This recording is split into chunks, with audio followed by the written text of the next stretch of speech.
যে শত্রু তোমাকে জেল খাটানোর স্বপ্ন দেখছে, কাল কি এমন হতে পারে যে সেই শত্রুর সঙ্গে তোমাকে চা খেতে হচ্ছে? হতে পারে কেন, এটাই তো হচ্ছে। বিশেষ করে বাংলাদেশের রাজনীতিতে, যেখানে কেউ চিরস্থায়ী বন্ধু নয়, আবার কেউ চিরস্থায়ী শত্রুও নয়। বাংলাদেশে এখন নতুন প্রধানমন্ত্রী তারেক রহমান, কিন্তু মুকুট মাথায় পড়ার এক সপ্তাহ পরেও আওয়ামী লীগের পক্ষ থেকে একটা অভিনন্দন বার্তাও কেন এলো না? এই নীরবতা কি ঝড়ের আগের পূর্বাভাস? এই প্রশ্নের উত্তর খুঁজতেই আজকে আমাদের এই বিশেষ আলোচনা। আপনারা শুনছেন ভয়েস অফ বেঙ্গল, আর সঙ্গে আছি আমি রাজ। আর আমি দীপ। চলুন আজ আমরা আলোচনা করব বাংলাদেশের ক্ষমতার নতুন সমীকরণ।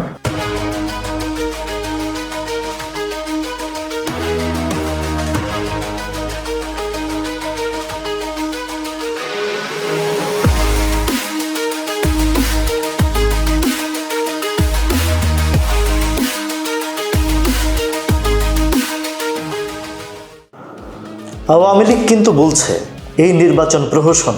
তারা বলছে দিনের ভোট নাকি আগের দিন সন্ধ্যা থেকেই শুরু হয়েছে। তারা চাইছিল ইউনূস সরকারের অবসান, আর এখন সেই গণতান্ত্রিক বদলটা যখন হলো, তখন তারা অভিনন্দন জানাতেও নারাজ। আওয়ামী লীগ নেতারা বলছেন ধানমন্ডি 32 নম্বরের সেই বাড়ি পোড়ানো আর বঙ্গবন্ধুর ভাস্কর্য ভাঙার পেছনে নাকি বিএনপির মদত ছিল।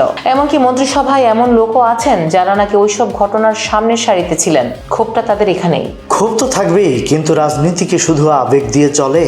ইতিহাস দেখো, 1991 কি 2008 সব বিতর্ক ছাপিয়ে রাষ্ট্রপ্রধানরা একে অপরকে শুভেচ্ছা জানিয়েছেন। কিন্তু এবার যেন দেওয়ালটা অনেক বেশি উঁচু, তাই না?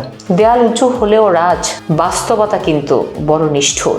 আওয়ামী লীগ নিষিদ্ধ হয়েছে সন্ত্রাস দমন আইনে। এটা কোনো আদালতের রায় নয়, প্রশাসনিক সিদ্ধান্ত। তার মানে তারেক রহমান যদি একটা সই করেন, তবেই আওয়ামী লীগ আবার রাজনীতির মাঠে ফিরতে পারবে।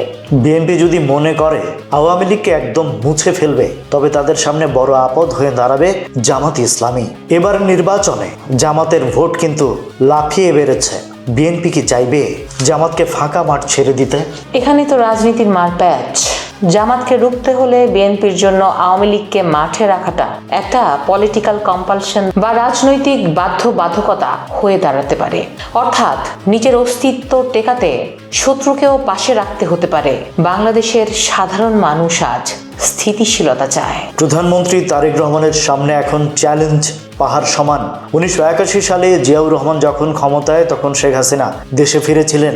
আজ তারেক রহমান প্রধানমন্ত্রী হয়ে সে একই ইতিহাসের মোড়ে দাঁড়িয়ে তিনি কি পারবেন তার পিতার মতো উদারতা দেখাতে, নাকি প্রতিহিংসার রাজনীতি চলতেই থাকবে?